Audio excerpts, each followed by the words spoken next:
Alright guys, so we're going to be starting our acrylic painting unit this week. Before we started, I wanted to give you guys a couple painting techniques that you can use while you're painting with acrylic paints. We have a couple different brushes that will always be out in front of you guys when you're working. This is called a square-headed brush, so you can see it's got a square head. This is an angled brush. It's got a nice angled top. This is one of the wider brushes we work with, and the shape is called a cat's tongue. And then this is a tapered brush. You guys are each going to be assigned your own painting palette for the whole semester, so we'll talk about that more in class. When you guys are working with acrylic paints, you need to keep in mind that if you get it on your clothes, it will stain your clothes if you don't wash it out while it's still wet. So if you get paint on your clothes, you're going to want to take some soap and water and try to dab it out. If not, it's going to stain. We're going to first talk about how to do a hue, a tint, and a shade. So a hue is basically when you're just taking a normal color directly from the bottle, or I mean, you can mix if you want, like I could have made an orange with yellow and red. So that's a hue. It's just a plain color by itself. Now a tint is when you're adding white to a color. So it's a color plus white. So I just added a little white and red to my brush, and I'm making a tint.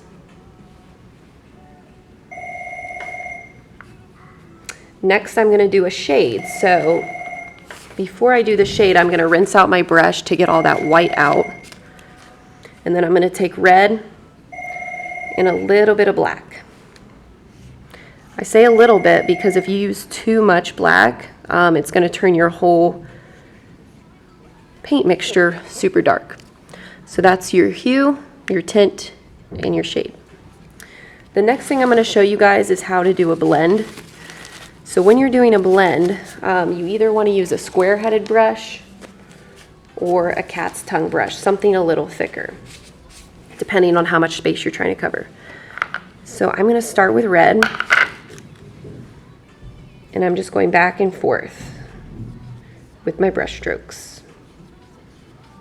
And then I'm going to pick up some yellow. I'm going to start the other way and work my way up to the red. Now when the yellow and red meet in the middle, I want to take my brush and go back and forth over the two. So that's a blend. Next thing I'm going to show you guys is called a crisscross brush stroke. So I'm going to pick up a little bit of yellow and a little bit of blue, and I'm going to go back and forth in crisscross motions like this. And the cool thing with this one, you don't have to blend out all those color variations. You can just leave them and it looks pretty cool once it dries. You're just going back and forth with your brush, crisscross. The next one I'm going to show you guys is called a dry brush technique. So I'm still using the square-headed brush. That's what I prefer to use for a lot of techniques because it's wide when you use it this way, but you can also use it the skinny way. We're going to do something called dry brush where we take just a little bit of paint on our brush, and I'm going to pull and drag.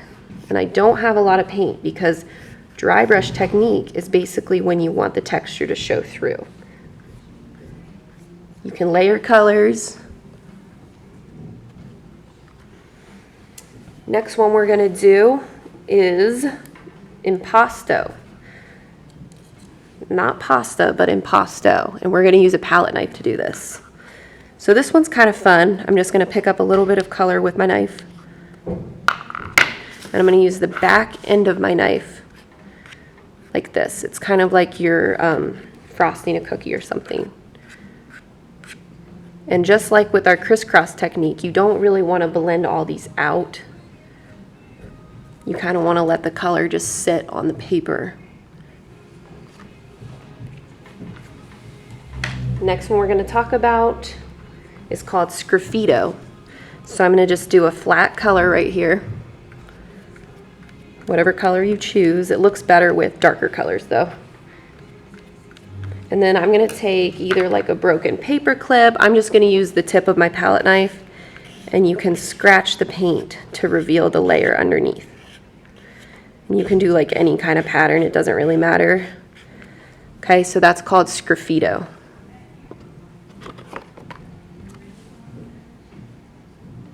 Another one we're going to talk about, this isn't really like a technique, but it's a cool way to use your brush, is called outlining. So I'm going to use my angled brush, and these brushes are brand new, but if your brushes are starting to fall apart, you can always take a little water on your fingers and just shape the brush with your fingers. So I'm just pinching between my fingers. So when you do outlining, I'm just going to use black so you guys can see it. I'm going to get a little bit of paint on either side of my brush. And instead of using it the wide way like that, I'm going to use my brush the skinny way, like this. So this is good if like you're almost done with your project and you need to add some outline details or something. This is a good way to do this. You don't want to press very hard. You just want to go really light and drag your brush to make outlines.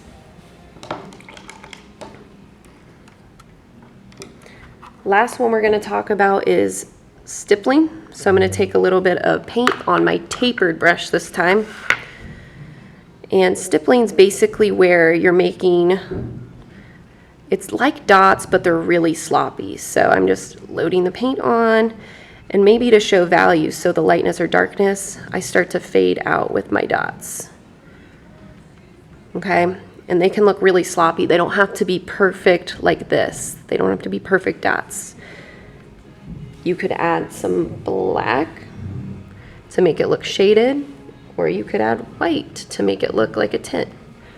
Okay, so these are just some basic techniques to help you guys on your projects.